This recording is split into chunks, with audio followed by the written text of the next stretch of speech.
Keep yourself in the loop of everything football on the Golden State Media Concepts Football Podcast. The latest news on and off the field, be it college football, Big Ten, SEC, Big 12, Pac-12, ACC to the NFL. We've got you covered. Listen to the Golden State Media Concepts Football Podcast.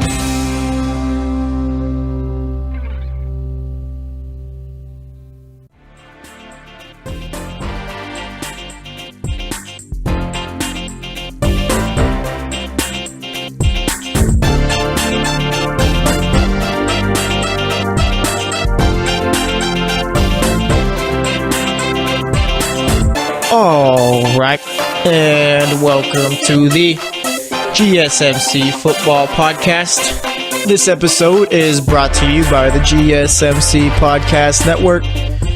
And as always, I am your host, Jesse Tapia. All right, so it's Friday, end of the week, finally. We got a bunch of preseason games going on tonight. I mean, all I'm doing once I get done here is basically watching those games. Probably going to watch the late game. Let's see who we got playing on later tonight. Who's the West Coast 7:30 game if we do have one? I'm assuming maybe it's got to be like a 49ers someone type of game here. Actually, we don't have any late games tonight. They're all early. We got Chiefs Falcons at 4 o'clock Pacific time. Giants Lions 4 o'clock. Bills Browns 4:30 Pacific time. That'll be probably the game to watch for tonight. Dolphins Panthers at 4:30, and then Cardinals Saints. So sadly enough, there's no late game, so I will be turning on the PS4 machine and throwing on some Madden, I guess. And I guess pretty realistic. I was playing with the Redskins last night, and the Redskins, like, you play with them, you'll do some good stuff. You look like you're going to win your game, and then it's like, oh, we're the Redskins. So, like, a couple of bad things happen, so it's like the perfect mixture of, I guess, good and bad happening, like just boneheaded moves. But anyway, I was thinking also, and I've been thinking about some of these players who have broken their fingers. Rashad Penny and Devontae Parker, both looking to be starters this season. Well, I mean, once Devontae Parker gets back, will be a starter. Can't say the same for Rashad Penny. Pete Carroll's a guy we all know doesn't care where you got drafted, how much you're making. If there's a guy behind you that's better, he's going to be starting that guy. I mean, we saw that with Russell Wilson and Matt Flynn. I mean, imagine those guys start Matt Flynn that year. I mean, imagine that. Matt Flynn is a starting NFL quarterback. Not in my world. But I was thinking about that, and I was thinking more about Ronnie Lott. Ronnie Lott cut off his pinky because the reconstructive surgery he got on that finger would have kept him out for a while. The man just said, oh, pinky, what pinky? Cut it off so I could play football. And this doesn't necessarily have to do with today's show or anything like that, but just something I want to share. I mean, we don't got many guys like that anymore. I don't think there's too many people out there, or any. There's not one person in the NFL, I think, who would be willing to cut their pinky off in order to cut down some recovery time. I mean, Ronnie Lott literally just said, I don't need my pinky. And Ronnie Lott, after football, has lived the rest of his life without his pinky. I mean, could you honestly see anyone else in the league right now doing that? I mean, let's see if maybe we could grasp for someone. Maybe a Luke Kuechly type of player. J.J. Watt. I think J.J. Watt has like the mantra, like the type of guy like we think, oh yeah, J.J. Watt would do it. But I think J.J. Watt would kind of shy away from that. I don't think J.J. Watt is really about that. So I think if I had to make my pick, if there's ever a player who would cut their pinky off in order to shorten up recovery time and get back into the game, it's Luke Kuechly. I think that's because Luke Kuechly seems like he's crazy enough to the point where he'd do that. But that's one thing that got me thinking about too is, I mean, you look at that story, there's the Jack Youngblood story of playing in the Super Bowl with a broken leg. Like, this next generation of fans and all that, like this younger generation isn't going to know that. Like, I got a little brother, he's only 4 years younger than me. I guarantee you, if I were to ask him about Ronnie Lott, like, he wouldn't even know that he cut his pinky off. Like I said, this has nothing to do with the rest of today's show, but nice little starter just because it's Friday. Some little fun having here. But like I said, we're getting to the point where I guess we're going to have to be telling stories about Randy Moss and all that. Like, you tell them about Randy Lott, they're going to say, who? And that's just ridiculous to me. But I guess that's the way things go. People get old, huh? But either way, now let me tell you what's going on for today.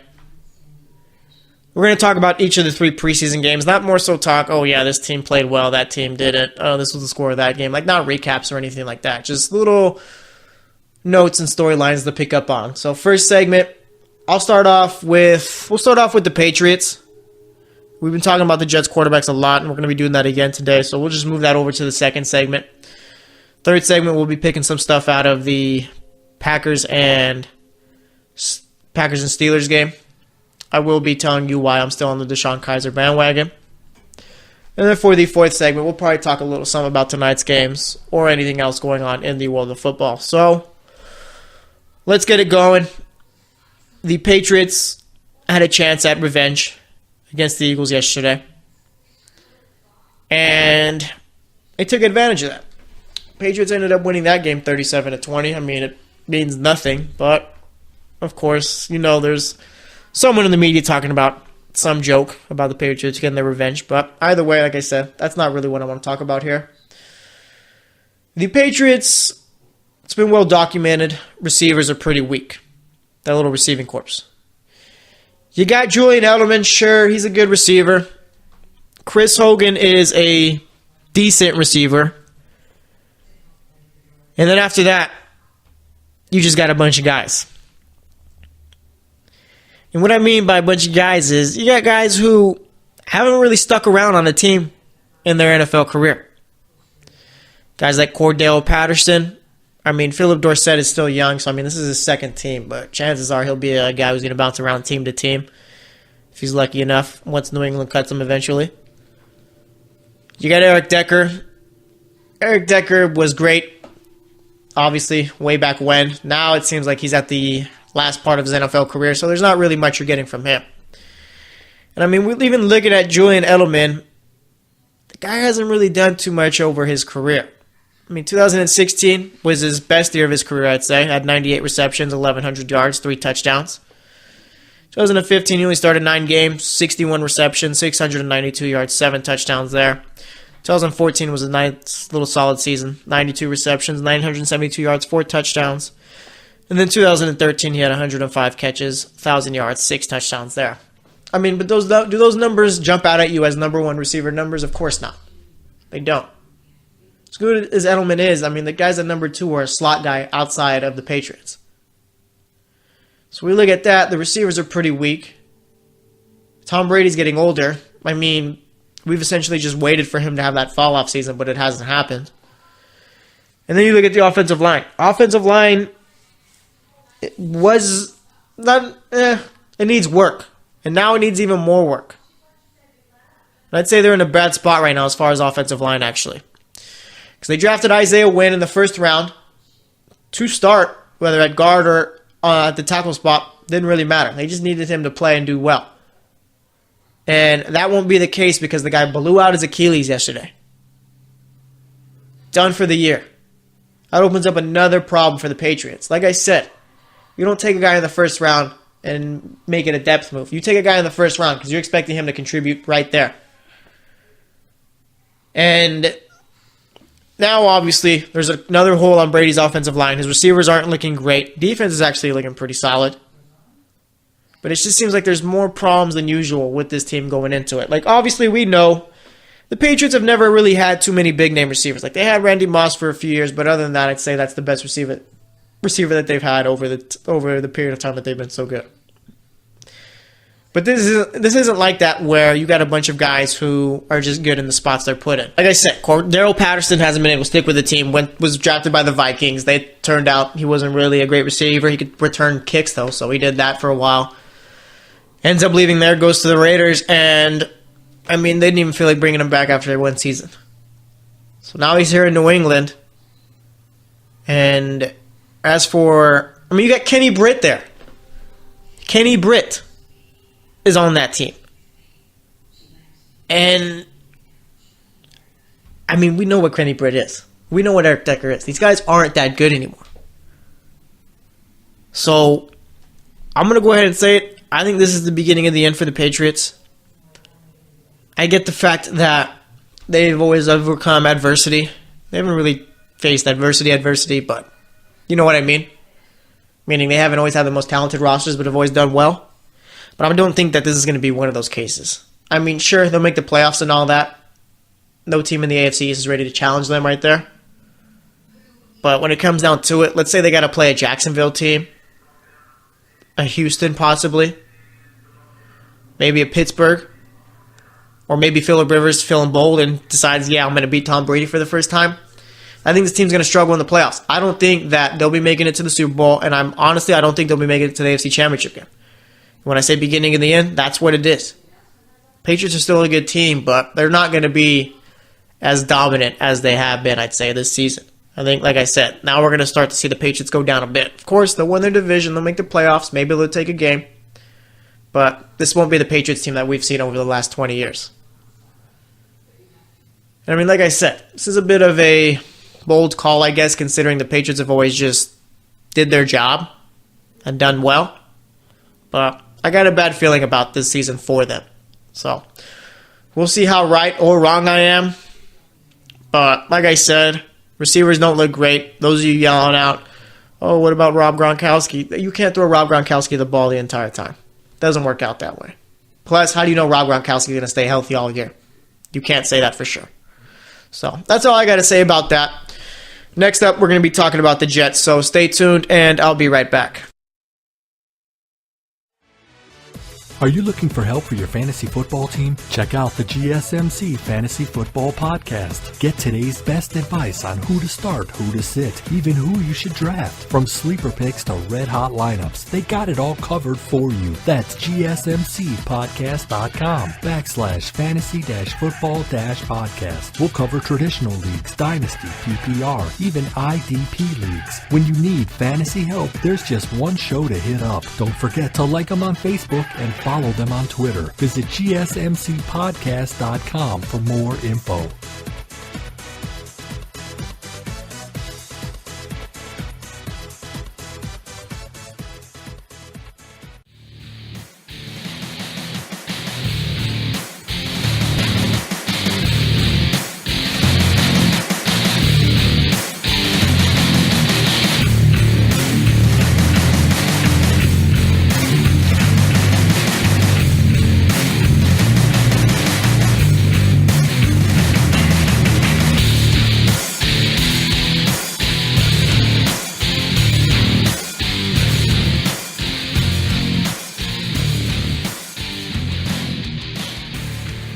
And welcome back to the GSMC Football Podcast. Spent that first segment talking about the Patriots. Now we move on. Jets and Redskins played each other yesterday in week 2 of the preseason. That game was on ESPN. Redskins ended up taking that one 15-13. Colt McCoy, early leader, I'd say, for preseason MVP. You got Nate Sudfeld over with Philadelphia kind of doing a good job, I guess, to challenge him for that. But that's not what we're talking about here. We're continuing on with this little quarterback discussion about the Jets. And we got another little wrinkle added to it yesterday for the game. So we saw Sam Darnold play week 1 of the preseason. Sam Darnold looked very good. Was making all the right throws, leading guys, all that. Footwork looked great. Him and Baker Mayfield both did really well in their first preseason games. I'd say we're the top 2 quarterbacks of that week amongst the rookies. So, Darnold being a USC quarterback, the real USC, might I add, 3rd overall pick of the draft, there's going to be some hype now. The hype was there. People calling for Darnold to start week 2 of the preseason. And, I mean, why not? Like I said, the guy looked really good in his first game. So, we move on through the week. Turns out, Darnold is the starter week 2. So, this adds more talk to the Darnold needs to start week 1 train. That train's moving along, doing well, making good time. And I'd say that train stopped a bit after yesterday's game. Because you look at it, Sam Darnold, completed the majority of his passes, went 8 of 11. That sounds pretty good, right? Starting the game out and all that? Sure. Played well. You look deeper into it, the guy only threw for 62 yards, didn't throw a touchdown, one interception. 5.6 yards per pass completion. Not necessarily the greatest outing, dare I say. So, obviously, didn't look as good as he did week 1 of the preseason, and I'd say in this game, you used the word here, you look like a rookie. It's not a problem. Not a problem at all. There's no reason to be mad at Sam Darnold for not playing well. No reason to panic. The guy's a rookie. He's not going to look good all the time. We put it into context, though. Week 1, when you're out there and you're Sam Darnold playing against guys with single-digit numbers, guys who are basically special teamers at best, I mean CFL players at worst, you're going to do well, as you should. And when you go up against a good little defense in Washington, you're going to struggle. And he did. So, I don't think Sam Darnold should be the starting quarterback of this team week 1. I feel like that answer is pretty easy to get there, and it's Teddy Bridgewater. The guy went 10 of 15 throwing the ball yesterday. 127 yards, 1 touchdown, 1 pick. Completed 2 more passes than Darnold and threw for 65 more yards. Teddy Bridgewater got a real raw deal. Okay? The guy, in his second year, takes the Vikings to the playoffs. They lose that game, not because of Teddy Bridgewater, because Blair Walsh, for some reason, forgot how to kick a field goal from the 2-yard line. Literally a chip shot, an extra point, an old extra point, I should say now, and he couldn't hit the kick. You think Blair Walsh still thinks about that? Maybe he's gotten over it. I mean, these professional athletes try and tell us, oh yeah, mistakes happen. Nah, Blair Walsh, I could have made that kick. But anyway, the segment isn't about Blair Walsh. So they lose that game. Then poor Teddy B ends up pretty much, shredding his leg, tore his ACL. People were talking as if the guy was going to lose his leg.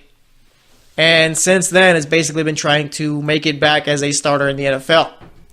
Once he was healthy, Minnesota said, thanks, but no thanks. We're going to go with old Captain Kirk over here and give him $84 million of our dollars.